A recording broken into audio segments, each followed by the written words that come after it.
जब संकल्प, समर्पण और सही रणनीति हो तो असंभव लगने वाला काम भी संभव बन जाता है।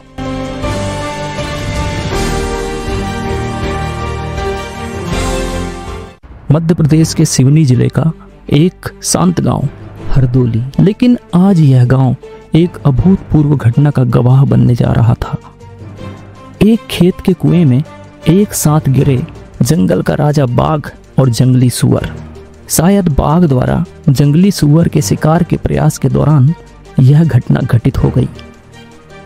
संघर्षरत दो जीवन और वन विभाग की परीक्षा शुरू। सूचना मिलते ही पेंच टाइगर रिजर्व की रेस्क्यू टीम और वरिष्ठ अधिकारी तथा वन विभाग का क्षेत्रीय अमला मौके पर पहुंचा। लेकिन चुनौती सिर्फ उन्हें बचाने की नहीं थी, बल्कि लगातार बढ़ रही भीड़ को नियंत्रित करने की भी थी। भीड़ बाघ को देखने के लिए बेकाबू हो रही थी और इसका अंजाम किसी दुर्घटना के घटित होना हो सकता था। पुलिस और वन विभाग की टीम लोगों को समझाने और भीड़ नियंत्रित करने का पूरा प्रयास कर रही थी। हर एक पल बहुत कीमती था। बाघ और जंगली सुअर दोनों अपना जीवन बचाने की जद्दोजहद करते हुए थक चुके थे और वन विभाग की टीम के लिए यह बहुत तनावपूर्ण था। उन्हें बैठने के लिए तत्काल एक बेंच देने की जरूरत थी। इसके लिए कुएं के अंदर कुछ मोटी लकड़ियां सावधानी से डाली गईं, लेकिन उसमें ना तो बाघ बैठा ना ही जंगली सुअर। फिर एक खाट के चारों पैर पर रस्सी बांधकर खाट को कुएं में उतारा गया। एक साधारण लेकिन कारगर उपाय। बाघ और जंगली सुअर के खाट पर बैठते ही राहत की पहली सांस आई। पूरी टीम प्रोफेशनल के साथ साथ प्रो मोड में काम कर रही थी। कुएं को तत्काल ग्रीन नेट से ढका गया ताकि भीड़ बाघ को देखने के लिए बेकाबू होकर कुएं के पास न आए। इसके साथ साथ जेसीबी बुलवाकर खेत की बंदी तोड़कर पहुंच मार्ग बनाया गया, जिससे होकर ट्रैक्टर की सहायता से पिंजरा बुलवाया गया और क्रेन भी बुलवाई गई।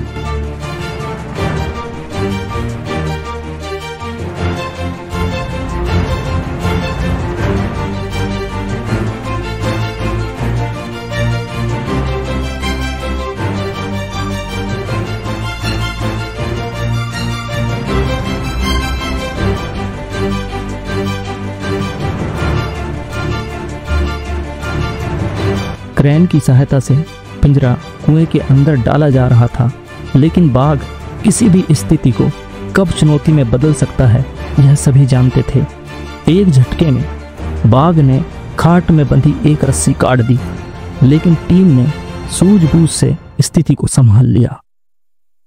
बाघ आखिरकार पिंजरे में चला गया और टीम को राहत की सांस आई। पहला पड़ाव पार कर लिया गया था। पूरी सावधानी और सूझबूझ के साथ उसे बाहर निकाला गया तथा रेस्क्यू वाहन से वीरांगना दुर्गावती टाइगर रिजर्व के नौरादेही अभयारण्य में ट्रांसलोकेशन हेतु भेजा गया। अब बारी थी जंगली सुअर की। उसी रणनीति से उसे भी सुरक्षित रेस्क्यू करके नजदीकी जंगल में छोड़ा गया। उधर बाघ को भी नौरादेही अभयारण्य में रेडियो कॉलर लगाकर सुरक्षित जंगल में छोड़ा गया।